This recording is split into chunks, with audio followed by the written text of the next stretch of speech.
ఏ కాలమున ధర్మమునకు హాని కలుగును, అధర్మము వృద్ధి నొందును, ఆయా సమయముల యందు శిష్ట రక్షణ, దుష్ట శిక్షణ, ధర్మ సంరక్షణముల కొరకు ప్రతి యుగమున అవతారము దాల్చుచున్నాను.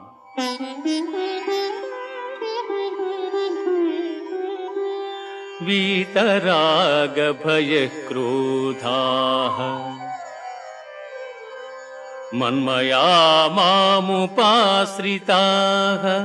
బహవో జ్ఞాన తపసా పూతా మద్భావమాగతాః.